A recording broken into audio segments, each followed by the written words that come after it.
Good morning. We're still on regulation, governance. In the last class, we talked about regulation. We're done with regulation. Today, we're going to governance.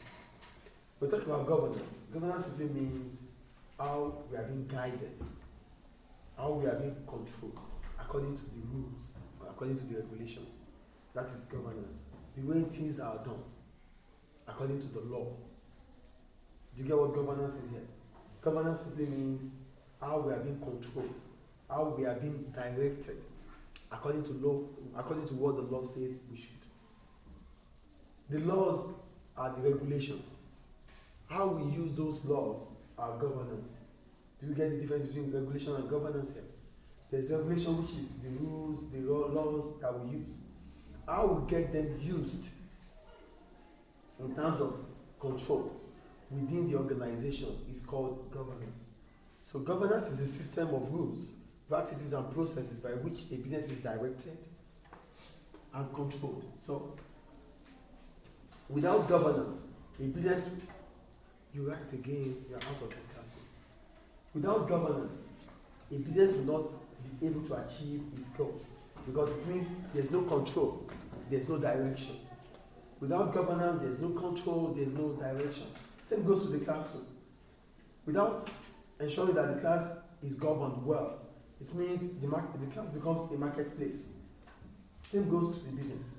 Without governance, a business will not be directed and it will not have any control. What are the key roles in governance? Direction should ensure there is no what? Conflict of interest. So, as a teacher, what I do is ensure that the class is in order according to what the class is supposed to be. I'm not doing it because, oh, I know her, oh, I know him, oh. There's no conflict of interest. Which simply means whatever decision I make, I'm making it based on the good of the organization. So directors should know what? Directors should ensure there is no conflict of interest.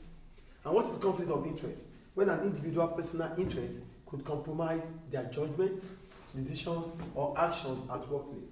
So when you take decisions or when you make decisions based on your own personal interest, that is conflict of interest.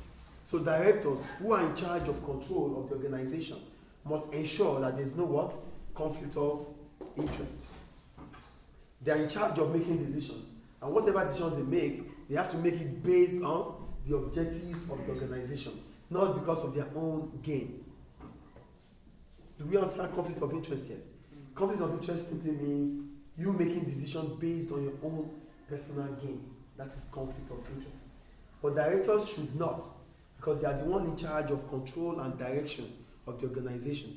So they must only make decisions that are going to be in favor of the organization. There must not be conflict of interest. Any question about conflict of interest? No. Any question now? No. In an organization, there are different committees that are formed, mainly to guide the affairs within the organization. The director cannot be everywhere.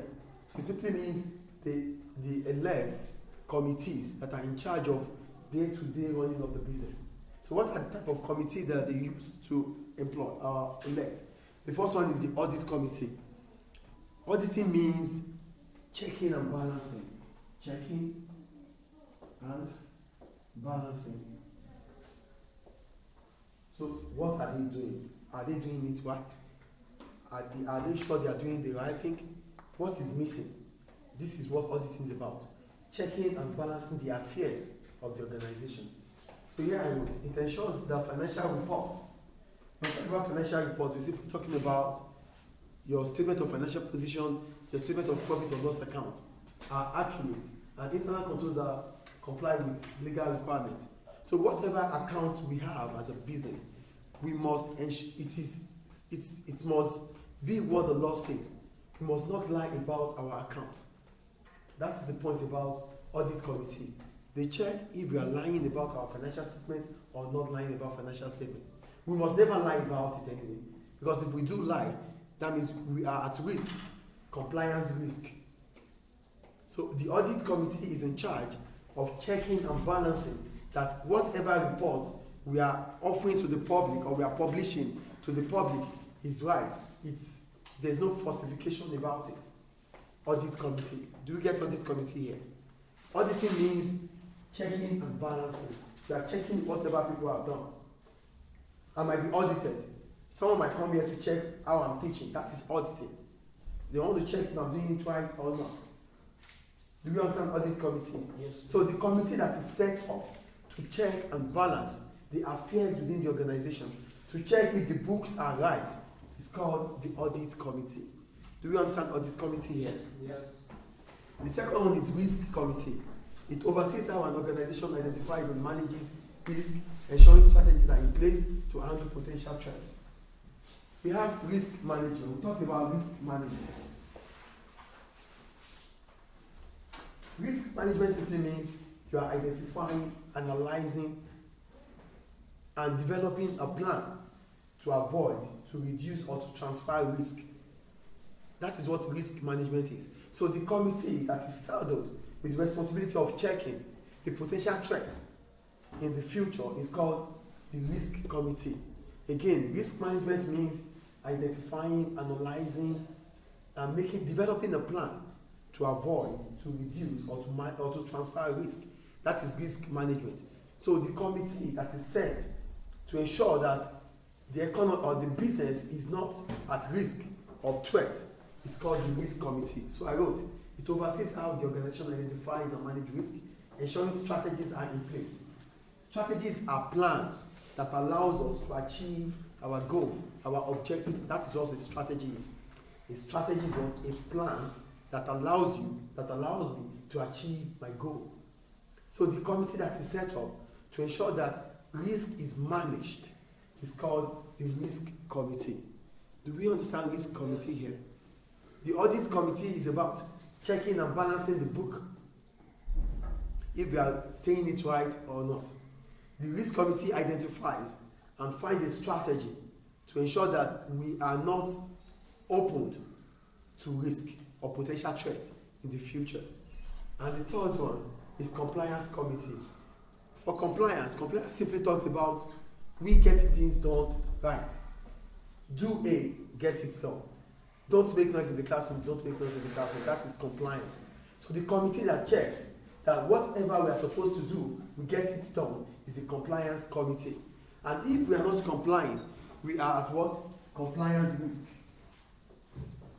Compliance risk. It simply means we are not complying. We are not doing the right thing. We are not doing what the law says we should do.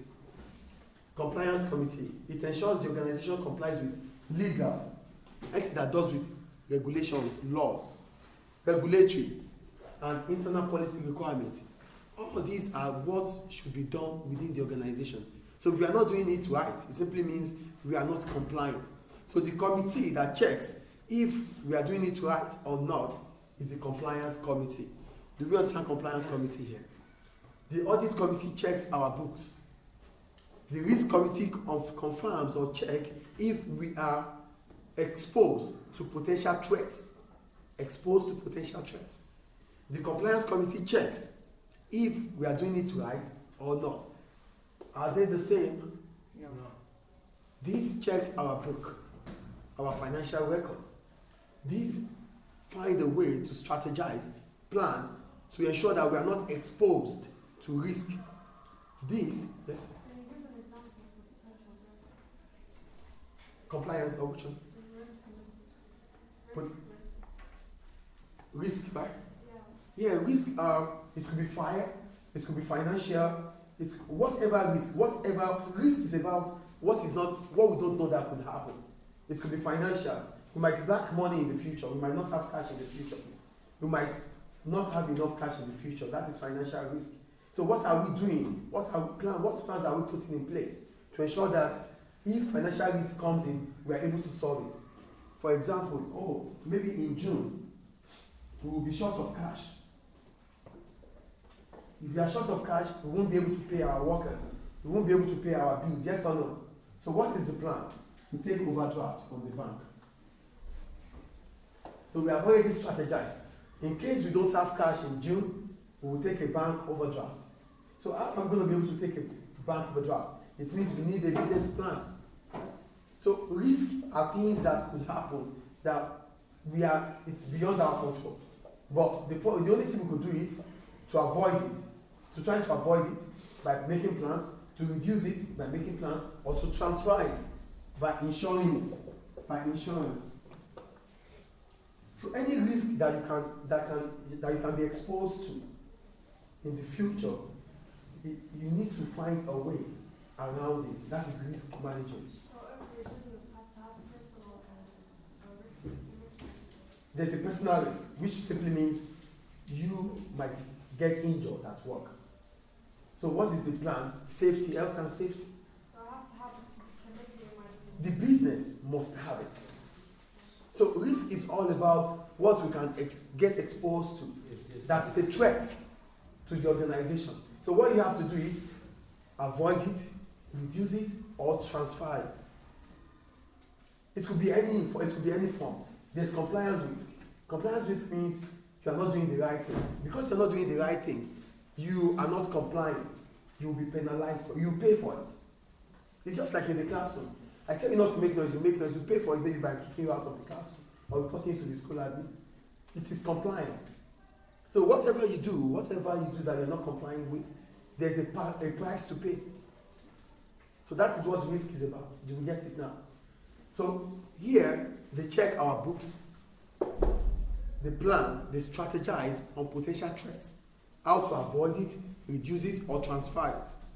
Compliance, they want to be sure that we are doing the right thing. We are doing what the law says we should do. So these are the committees that are set up within the organization to govern the affairs of the organization. Do we get it? Notice board.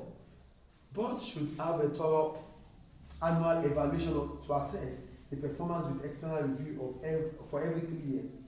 So we do it right, we don't do it right. At least for every 3 years, we need to check ourselves. What are those things that we've done right? What are those things that we've done wrong? Which simply means after 3 years, we should check our strengths and our weaknesses. We should we should develop more on our strengths and work on our weaknesses as a business. Because at the end of all this, we'll be able to know if we are doing it right or not. If we are doing it right, that is our strength. If we're not doing it right, that's our weakness. Then we have to amend on it. Do you understand governance? Everything about here is control and direction. How do we get control? We get control based on the fact that these things are within the organization. We must ensure they are done the right way. The directors cannot be everywhere, and that is why they have committees. The owner of the school cannot be here. They can't be in every classes. They have supervisors. They have principals. These are committees that check the affairs, the governance of the organization. Audit, they check the book. Risk committee, they ensure that we are not exposed to threats. Compliance committee, they ensure that we are doing the right thing. And after 3 years, we should always check our strengths and our weaknesses. Any question? No. Thank you.